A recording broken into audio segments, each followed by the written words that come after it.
रात के 2:30 थे। काली अंधेरी रात थी। एक सेठ अपने बिस्तर पर करवटें बदल रहा था। लाख कोशिशों के बाद भी उसे नींद नहीं आ रही थी।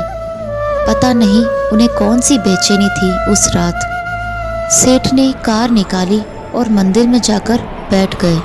भगवान की मूर्ति के सामने जाकर प्रार्थना करने लगे। उस अंधेरी रात को एक और आदमी भी उसी मंदिर में आकर भगवान की मूर्ति के सामने बैठा था। उदास, निराश, आंखों में आंसू भरे। ऐसा लग रहा था मानो उसका मौन भगवान से ढेर सारी बातें कर रहा है। सेठ ने उस आदमी से पूछा, क्यों भाई, क्या हुआ है तुम्हारे साथ? काहे इतने उदास हो? आदमी ने जवाब दिया, मेरी पत्नी अस्पताल में है। सुबह अगर ऑपरेशन ना हुआ तो वो मर जाएगी और ऑपरेशन के लिए मेरे पास पैसे नहीं हैं। उसकी बातों को सुनकर सेठ ने अपनी जेब टटोली।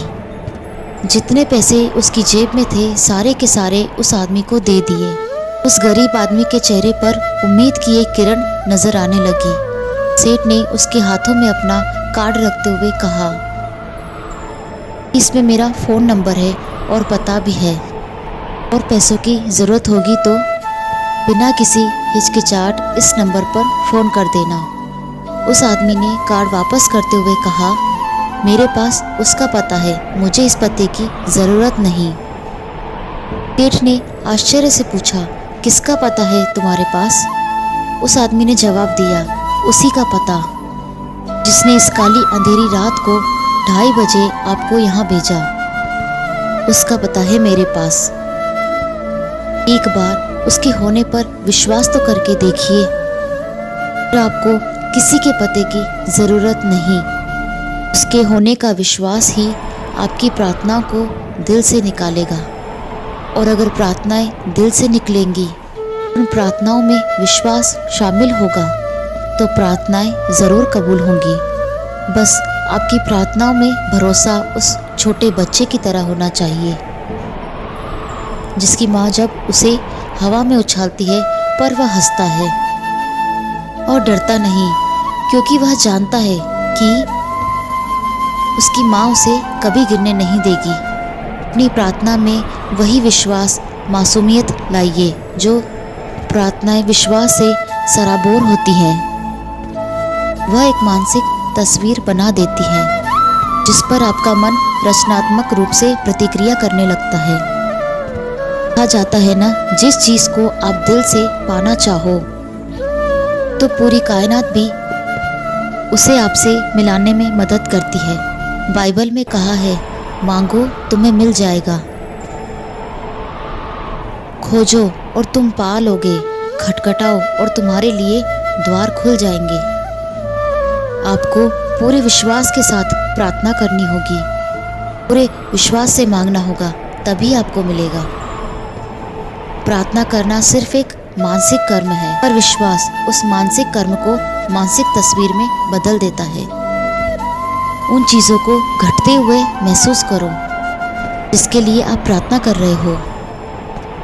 तभी प्रार्थना पूरी होगी, तभी प्रार्थना कबूल होगी, तभी उसे स्वीकृति मिलेगी।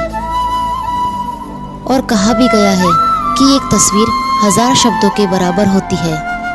एक बार की बात है, रामपुर नाम का एक छोटा सा गांव था। 4 साल बीत गए थे। रामपुर में बारिश की एक बूंद तक न बरसी थी। धरती तरस गई थी, लोग बेहाल हो गए थे। सब लोग ईश्वर से प्रार्थना करते हैं, बारिश कर दे मेरे मालिक। धरती सूख रही है। उस गांव का एक किसान रामू एक दिन पूरे परिवार के साथ प्रार्थना में बैठा, जिसमें उसकी पत्नी, 6 साल की बेटी मुन्नी, 4 साल का बेटा राजू था। रामू हाथ जोड़कर भगवान के सामने बैठ गया।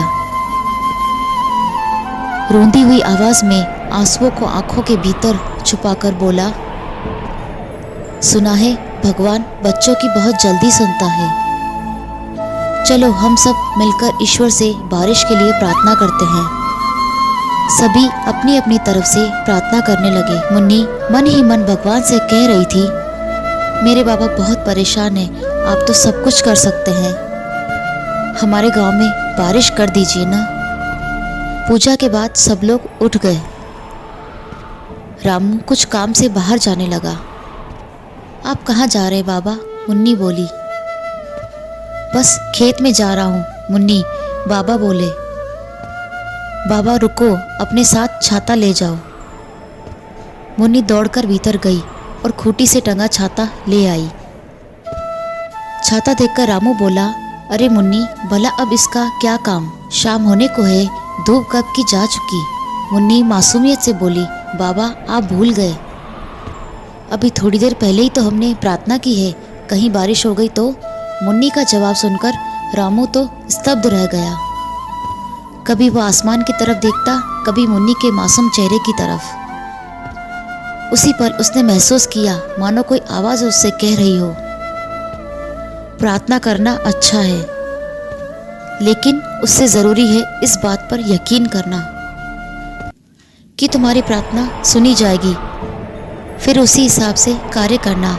हम सभी प्रार्थना करते हैं, पर अगर प्रार्थना में विश्वास न हो तो प्रार्थना सिर्फ शब्द बनकर रह जाती है, केवल एक मानसिक कर्म बनकर रह जाती है। प्रार्थना में विश्वास रूपी रंग से मानसिक तस्वीर बनाओ। उन चीज़ों को होते हुए महसूस करो जिसके लिए आप प्रार्थना कर रहे हो, तभी प्रार्थनाएं सफल होंगी।